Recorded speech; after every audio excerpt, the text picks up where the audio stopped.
Bom dia, boa tarde, boa noite para você que nos acompanha no canal Imparável. Hoje estou aqui com mais um convidado muito especial, o professor Edson Costa. Ele é juiz de direito aqui do TJDFT e também é juiz auxiliar da Corregedoria do TRE do DF, professor universitário, professor de cursos preparatórios, marido, não sei nem como ele tem tanto tempo, né? Verdade. Tudo bem, professor? Muito prazer em estar aqui, uma alegria muito grande, fiquei muito honrado com o convite. Nós que agradecemos. Professor, vamos começar pelo começo. Tá. Como é que você decidiu ser juiz? Eu fiquei sabendo que foi aos 14 anos de idade, é isso mesmo? Isso. Por volta de 14 anos de idade, eu vendo um tio que já era juiz no estado do Ceará, meu estado natal, e eu morava ao lado, morava vizinho e achava tudo aquilo muito bonito, né, muito interessante. E eu olhava para aquilo lá, isso, meu tio, sem dúvida, é uma referência para mim, hoje já falecido, infelizmente, mas foi uma referência. E aí eu disse assim, eu quero isso aqui para mim, eu vou atrás disso aqui. E começou o sonho aos 14 anos. Aos 14 anos. Aí Isso. depois, por isso, provavelmente fez faculdade de Direito, né? Fiz faculdade de Direito na Universidade Federal do Ceará. E após a faculdade, qual profissão você seguiu? O curioso é que quando eu concluí a faculdade, eu fiz o exame da OAB, o exame de ordem. Graças a Deus fui aprovado já na primeira oportunidade. Mas naquela época meu pai montou uma empresa. Nós éramos revendedores de uma multinacional e nós montamos essa empresa e meu pai me chamou para trabalhar nessa empresa, até porque, por ser o primogênito tem algumas obrigações, cargas, né? E aí ele queria que eu fosse o sucessor dele nessa empresa no futuro. Só que, devido a alguns problemas contratuais com essa multinacional, nós tivemos que encerrar as operações. Então, durante uns 6, 7 anos, eu trabalhei nessa empresa e deixei o direito de lado, porque eu me dedicava a essa atividade empresarial. Mas aí depois, quando tudo se encerrou, aí eu foquei o meu estudo para concurso, comecei a advogar, porque eu já tinha carteira da OAB, mas em paralelo eu comecei a focar nos estudos para concurso. Então você se formou, viu ali essa oportunidade, também uma certa obrigação. Sim. Ali de dar um apoio à família, ao seu pai, trabalhou no ramo empresarial por 7 anos. Isso. Praticamente não pegou num livro de direito, eu imagino. Não. E depois a empresa ali precisou, enfim, ser desfeita, né? Isso. E você retomou os estudos do zero, ou como você me disse, do menos, né? Do negativo. Menos zero, estava no negativo. Negativo. O que aconteceu ali com o livro de comercial? Eu passei uma grande vergonha, porque eu fiz minha preparação em Fortaleza, num curso presencial que havia lá, e eu cheguei na aula de Direito Civil, de Direito Empresarial, né? Com o Código de 1850 revogado, sem saber que o Código estava revogado. O Código Civil tinha entrado em vigor fazia pouco tempo, e diversas disposições do Código Comercial de 1850, que começava Dom Pedro II, imperador perpétuo do Brasil, né? Eu com o código revogado. Então, quando eu comecei a estudar para concurso, eu estava nesse nível. Eu não sabia que o Código Comercial estava praticamente todo revogado. Ou seja, eu estava no menos zero, como eu digo. Estava lá embaixo. E alguns colegas que eu já conhecia, que estavam por coincidência no cursinho, ficaram rindo de mim, até hoje eles riem de mim por causa dessa história. Mas hoje a risada é diferente, né? Porque hoje você foi aprovado. Mas como é que foi essa preparação? Como é que era a sua rotina? Quanto tempo durou? Já foi direto para a magistratura ou fez alguns cargos antes? Eu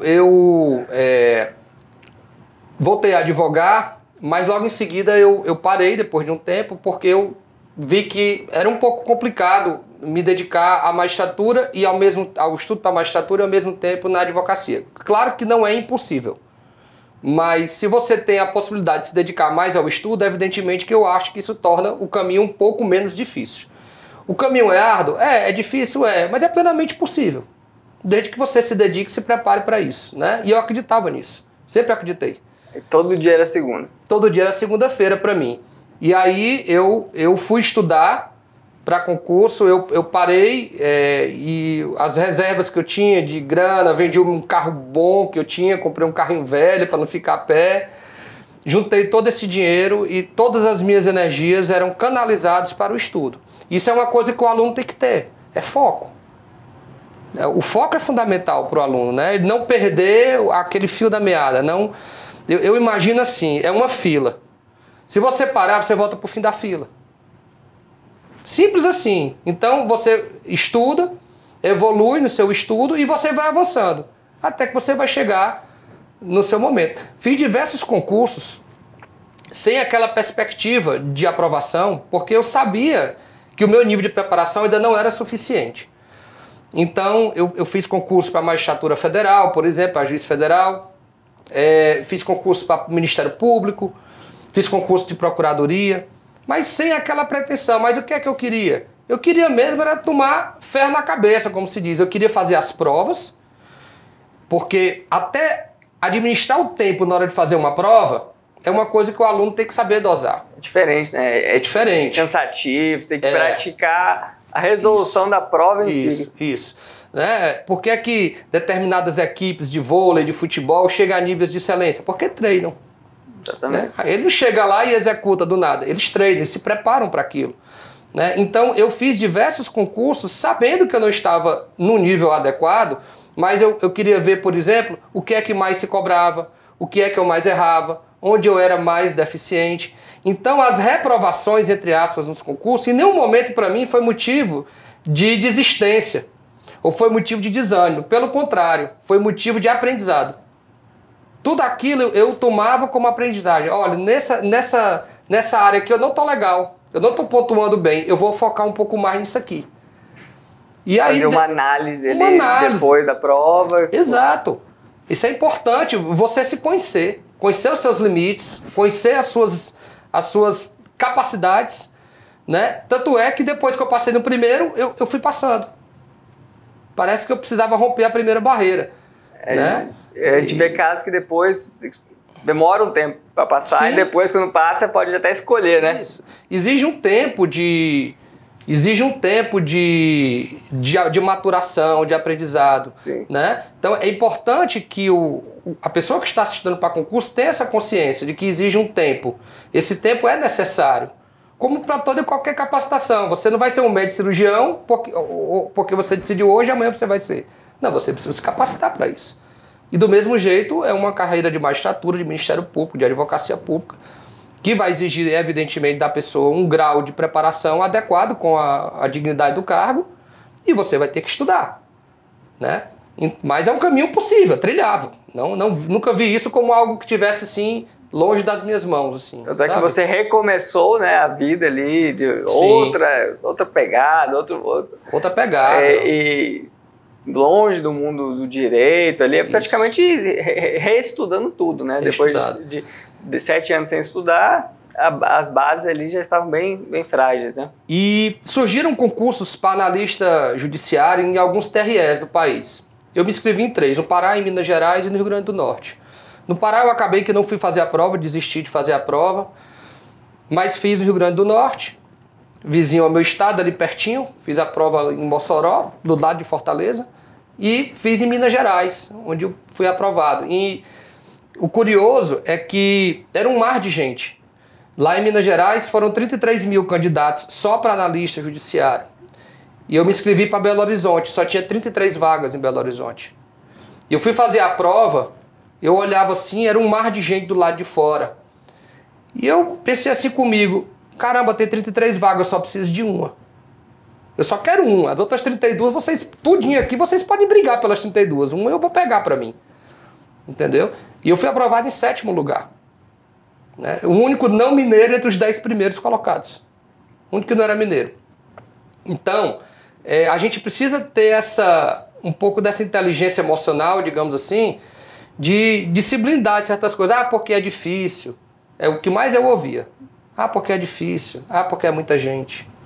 Sim, e daí? É difícil para quem passa, é difícil para quem não passa, é difícil para todo mundo. Qual vai ser a diferença? A diferença vai ser o nível de preparação. Porque nervoso todo mundo estará na prova, tenso, né? Aquela ansiedade. Você nunca se sente 100% pronto, né? Não, e ninguém chega.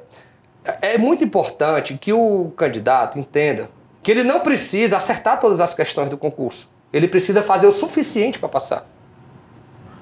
Então não vá achando que você vai chegar sabendo de tudo, porque ninguém sabe de tudo. Nem mesmo o mais preparado dos juristas do país hoje, os mais experientes, não sabem de tudo. Então é importante que você tenha que ter a consciência de que você precisa do necessário e você só precisa de uma vaga. As outras deixa os outros brigarem. Uma é sua. Eu sempre falo isso. Você sabe? Só precisa de uma vaga. Só precisa de uma vaga. Tem pouca vaga, só tem uma vaga, só precisa de uma mesmo. Exato. Exato, eu só preciso de uma vaga. Então, assim, ouvir que é difícil, é muita gente, não sei o quê, você absorve se quiser. Né? Mas a diferença é a capacitação. Você tem que estar capacitado. Ansiedade, todo mundo tem. Nervosismo, todo mundo tem. O que é que vai diferenciar você do outro candidato? O nível de preparação. E aí você tem, por exemplo, um curso como o nosso aqui, do Gran Curso, por exemplo, que tem uma equipe brilhante de professores, né? E eu faço parte dessa equipe com muita honra, que pode ajudar muito nessa preparação. E esse é o diferencial. Qual o meu nível de capacidade? Não deu? Aprende com os erros, segue em frente. Na próxima dá. Me diz uma coisa, você disse que vendeu tudo ali que tinha, trocou de carro, investiu tudo nos estudos e parece que a aprovação no TRE de Minas veio, e a nomeação posterior, justamente quando as economias já estavam ali secando, né? Eu não tinha mais nada, tanto que eu fui aprovado no TRE do Rio Grande do Norte, em 13º ou 14º lugar, não lembro exatamente. Mas lá era cadastro de reserva, lá não tinha vaga mesmo não, era cadastro de reserva. E fui aprovado em Minas Gerais em 7º lugar dentro das vagas. Então Minas Gerais era mais fácil me chamar como de fato me chamou. Eu fiz o concurso em 2005 e quando foi em maio de 2006, eu voltei, eu fui para Minas Gerais e tomei posse lá em Minas Gerais, no TRE. Só que nesse intervalo, as minhas economias tinham acabado. Eu não tinha passado para a magistratura, mas eu tinha 2 cargos de analista judiciário engatado, com classificação boa e com boas perspectivas de ser chamado. Então assim, eu coloquei assim para mim, poxa, eu quero muito a magistratura, mas nem às vezes tudo que você quer acontece, porque a vida tem os fatores, obviamente, de imprevisto que podem acontecer. Mas eu vou dar o meu melhor para isso. O que depender de mim, a minha parte eu vou fazer. Mas, de qualquer forma, eu tenho um cargo relativamente bom, um cargo de analista é um cargo muito bom, sem dúvida. E eu tenho isso aqui, mas eu não tinha mais dinheiro como me manter, né? Então, eu voltei a advogar. Nesse intervalo, eu voltei a advogar. E aí, logo depois de alguns meses, o TRE me chamou e eu cheguei em Minas Gerais, assim, eu voltei a advogar por alguns meses, não deu para juntar dinheiro, nada. Então, eu cheguei lá e cheguei, assim, numa situação bem complicada de grana. Não devia a ninguém, mas também não tinha dinheiro. Okay. E aí eu, enfim, foi mais um recomeço. Numa cidade longe, que eu não conhecia. E aí a gente chega e diz assim, poxa, como é que vai ser, né? Mas o desafio está aí para ser superado. Você precisou, inclusive, morar 29 dias numa igreja, não foi? Foi. É curioso isso. Tem uma paróquia onde a minha avó ia muito. Minha avó já falecida, de saudosíssima memória. Ela ia muito lá. E eu conhecia alguns padres, era um quarteirão do meu colégio. Então, às vezes, eu ia até lá, ficar lá um pouco com ela. E aí eu estava lá certa vez, encontrei um dos padres que era mineiro, coincidentemente. Ele falou assim, você tem para Belo Horizonte, você vai ficar onde lá? Quando você chegar lá, você vai morar onde? Você já alugou um apartamento, uma casa, alguma coisa? Eu disse, não, por enquanto eu não tenho. Eu vou lá, vou ver se eu acho um lugar. Naquele tempo não tinha tanta facilidade com internet, com sites de busca, era, né, tô falando aí de 2005 para 2006, estamos retrocedendo aí, sei lá, 13, 14 anos, né? E as coisas eram bem mais complicadas. Eu disse, eu vou ver, até eu arrumar um apartamento e tal, uma casa para eu morar. Aí ele disse, não, fica lá com a gente lá, com os nossos irmãos lá, os padres que administram a Catedral de Belo Horizonte. E tinha uns quartinhos lá, onde os padres dormiam, tinha um corredorzão enorme, várias portas. E eles eram acostumados a receber pessoas lá, porque outros religiosos da mesma congregação, moravam em outros lugares, em outros estados, até em outros países, vinham para lá, às vezes, em missão, etc. seminaristas, e eles acolhiam lá por um tempo. Então eles tinham alguns quartos sobrando. Aí eu digo, eu aceito, né? Então eu ficava lá com a caminha, aquela caminha de padre, estreitinha, uma escrivaninha, um banheiro, tinha toda a privacidade para mim. Eu acordava de manhã, já assistia ali a missa, já rezava, já pedia a Deus a força necessária, tomava um cafezinho com pão de queijo, que tem que ter o pão de queijo, né? Em Gerais, né? Aí eu ia atrás de imóvel para alugar, etc. Meio-dia eu entrava no trabalho e 29 dias eu me sentia assim muito, literalmente abençoado. Sim. Por isso, né? Então é importante a gente saber também que a gente não está só nessa caminhada, sabe? Sempre aparecem pessoas. Quando você faz a sua parte, aparecem pessoas ali pelo caminho. Por mais que a gente pense que o mundo hoje está difícil, as pessoas não se ajudam, mas quando você faz a sua parte, vai aparecer alguém ali. Vai aparecer alguém. Vai aparecer alguém. Pra te ajudar. Tem pessoas para atrapalhar? Tem. Mas tem pessoas para ajudar também, né? E o importante, eu sempre digo isso, o importante é não perder o foco. Não perder o foco. Insistir. É a historinha da filhinha, sabe? Parou, volta para trás. Então não retroceda. Avance. Avance nos estudos. Como eu falei, existe um tempo de apreensão de conteúdo, de maturação de conteúdo, né? Isso vai acontecer, né? À medida que você estuda. Vai depender da sua dedicação.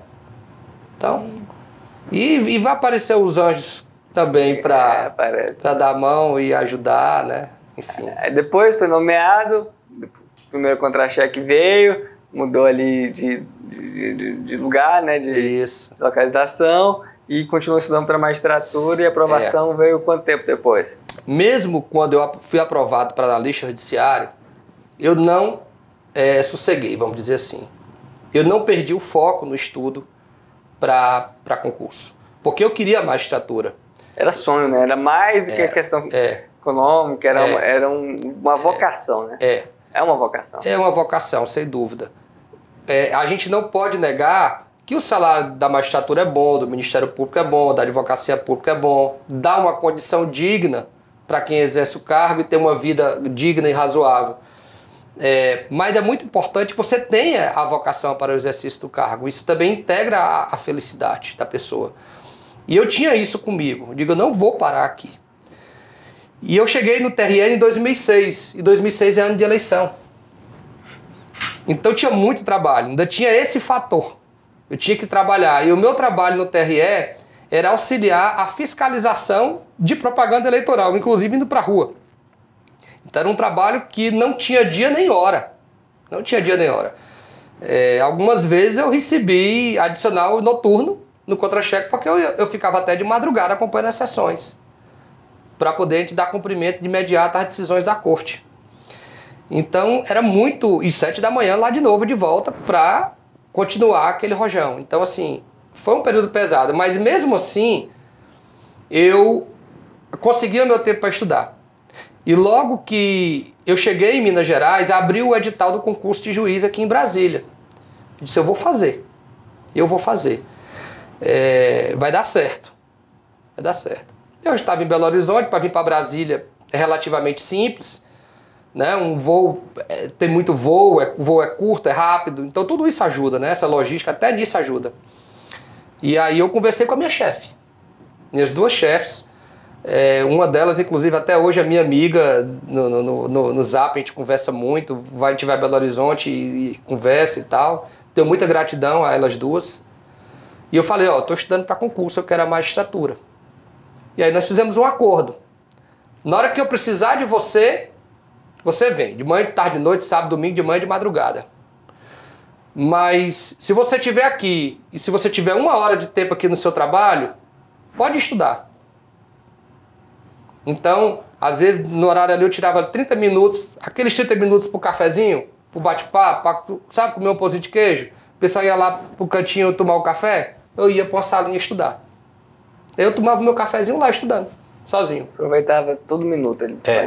Todo o tempo disponível. E isso é muito importante, não desperdiçar tempo. Tempo é uma coisa muito preciosa. Vale mais que dinheiro. Vale mais do que dinheiro. O tempo não pode ser desperdiçado. Depois que você passar, você vai usufruir um pouco melhor do seu tempo. Mas tudo na vida tem um preço, né? Tem algo a se fazer para conseguir. As coisas não caem automaticamente assim.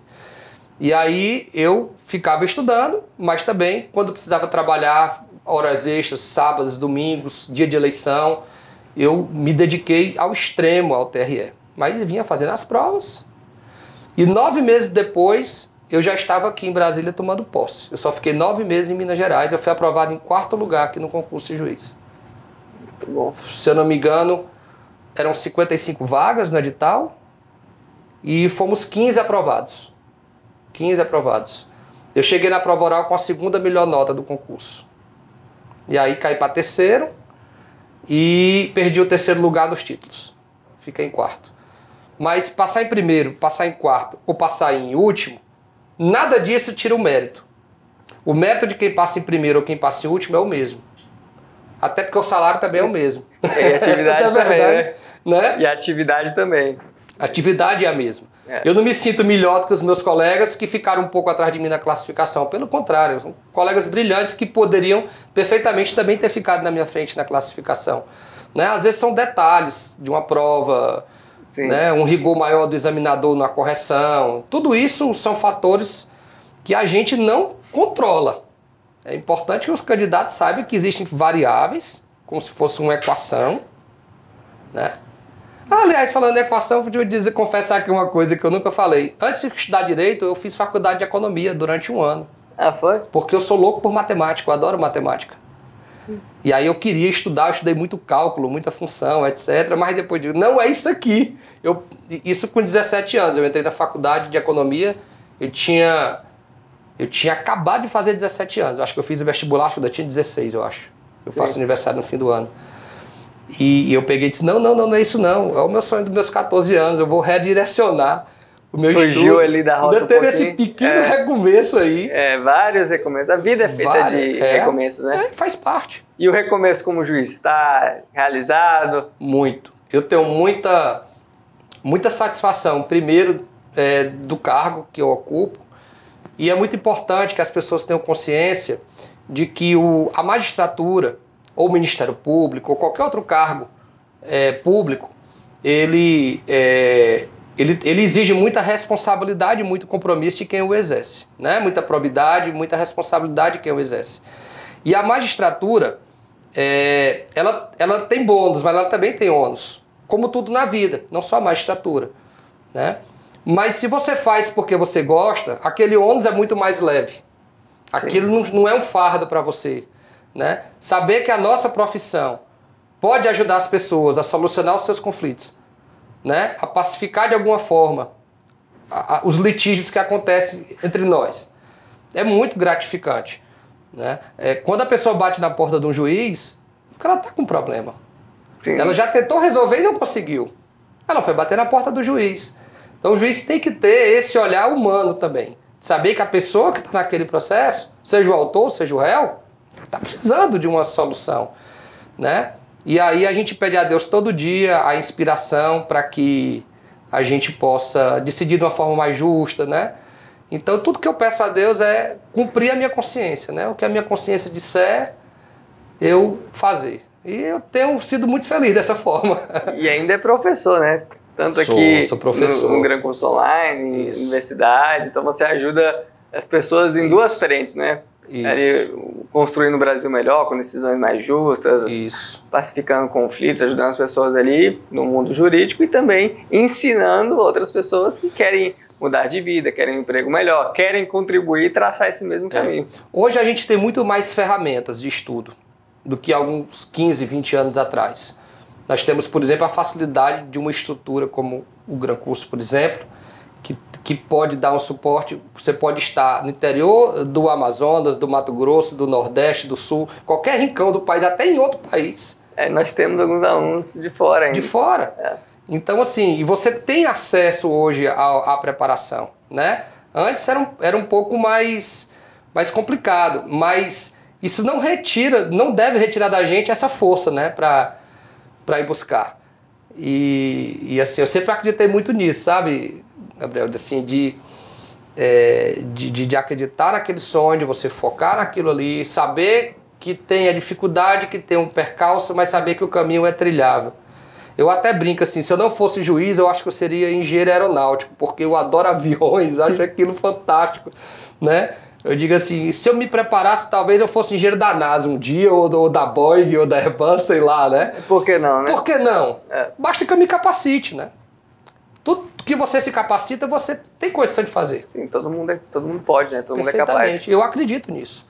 Eu te falo isso porque eu acredito, sem nenhuma capa, assim, totalmente de espírito desarmado, como se diz, eu acredito nisso, sabe? E quero dizer para as pessoas que nos assistem que acreditem nos seus sonhos.